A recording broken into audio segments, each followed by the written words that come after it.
तो स्कोप मध्ये बसतो नाही, त्याचा स्कोप लार्जर करणं हा आपला अधिकार आहे. त्याचा स्कोप लार्जर करणं हा मंत्री महोदयांचा अधिकार आहे. त्याचा स्कोप लार्जर करणं हा सभागृहाच्या प्रत्येक सदस्याचा अधिकार आहे. प्रत्येक सदस्याकडे याच्या बाबतीतली माहिती आहे. 10 कोटीचं टेंडर 80 कोटीपर्यंत जातोय.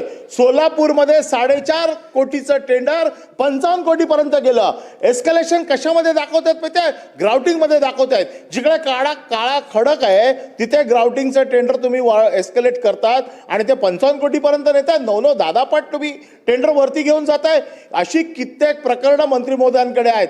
नसेल तर त्यांनी सांगावं नाहीये. म्हणून मी तुम्हाला रिसिव्ड केलेल्याचे स्टॅम्प शिक्के आणून दाखवतो की किती तक्रारी त्यांच्याकडे आहेत त्या. आणि एवढ्या सिरियस तक्रारी असताना मंत्री महोदय सांगतायत फक्त 2च प्रकरण आहेत. 2 प्रकरणामध्ये आम्ही त्यांची चौकशी चालू आहे. कसं चालेल 2 प्रकरणांवरती? एवढा तक्रारींचा पाडा इथे वाचला जातोय.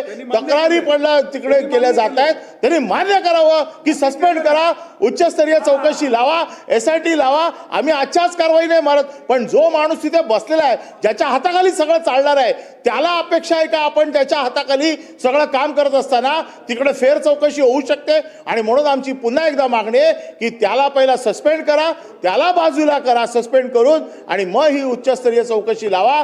आणि विधानसभेच्या पटलावरती, विधान परिषदेच्या पटलावरती हा पूर्ण रिपोर्ट आला पाहिजे.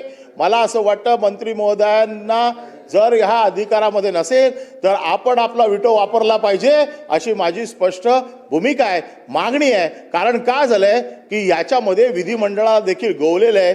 मी आपल्या समोर पाहिजे असेल तर केबिनमध्ये माणसं उभी करू शकतो की तो बाहेर काय बोलतोय. आणि म्हणून आपल्या प्रतिष्ठेचा प्रश्न हा अबाधित राहावा म्हणून हा प्रश्न उपस्थित आहे. आज आपण आपली प्रतिष्ठा अबाधित ठेवण्यासाठी, जसा थोड्या वेळाने हक्कभंग येणार आहे आपली प्रतिष्ठा राखण्यासाठीचा, तसा हा एक प्रकारचा हक्कभंग आहे असं समजून याच्यावरती कारवाई व्हावी. मंत्री महोदय. नाही, सभापती महोदय, मी सन्माननीय सदस्यांना या ठिकाणी परत विनंती करतो की अतिशय उच्चस्तरीय ACPची IPS अधिकाऱ्याच्या मार्फत आमच्याकडे प्राप्त झालेल्या पूर्ण तक्रारीची चौकशी चालू आहे. त्यांच्याकडे अजून काही सन्माननीय सदस्यांच्याकडे अजून काही माहिती असेल तर त्यांनी परस्पर द्यावी किंवा आम्हाला द्यावी. सभापती महोदय आपल्याकडे द्यावी. ही कागदपत्र आम्ही त्यांना देऊ. आणि वारंवार मंत्री महोदय सांगतायत अँटी करप्शन ब्युरोची चौकशी सुरू आहे. सभापती महोदय त्या पदावरून त्यांना साईड ब्रँचला टाकलेलं आहे. सभापती महोदय वाल्मीला त्यांना दिलेलं आहे आणि त्याच्यामुळे चौकशी चालू आहे. चौकशीचा अहवाल आल्यानंतर अध्यक्ष महोदय कठोर कारवाई करण्यात येईल. अध्यक्ष आपल्या अतिशय तीव्र भावना आहेत. मला वाटतं सर्व ज्येष्ठ सदस्यांनी यामध्ये आपलं मत व्यक्त केलेलं आहे. या 2 प्रश्नाच्या अनुषंगाने मंत्री महोदयांनी उत्तर दिले. तथापि त्यांनी वेगवेगळ्या कारणामध्ये अँटी करप्शन ब्युरोची चौकशी सुरू आहे आणि त्यामध्ये अँटी करप्शन ब्युरोची त्यांच्यावरच चौकशी आहे. आपण ऐकून तर घ्या. आणि आपल्याकडे जी काही उपलब्ध माहिती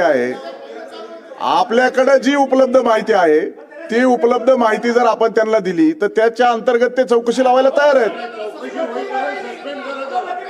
आणि आपण जे सांगतायत की तो त्या ठिकाणी व्यक्ती आहे, परंतु त्या ठिकाणी नाही, त्यांचा आता बदली झाली ना, साईड पोस्टिंगला आता ते वाल्मीला गेलेले आहेत.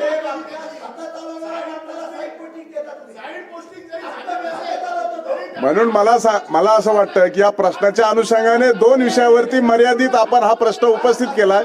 तथापि आउट ऑफ वे जाऊन देखील मंत्री महोदयांनी उत्तर देत असताना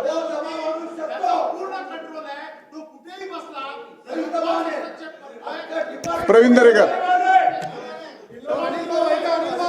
सभापती महोदय, अनिल सभापती महोदय, अरे बोलतो ना.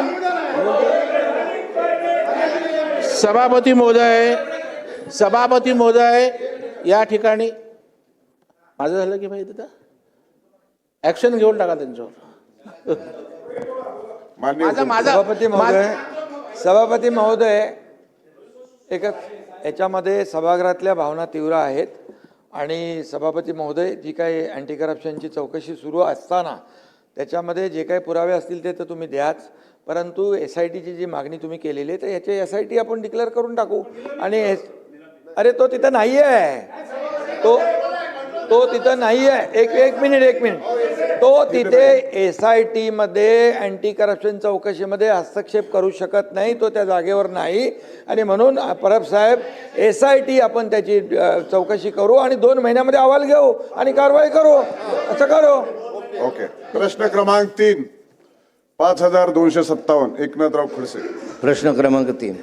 मंत्री महोदय, सभापती महोदय छापले होते.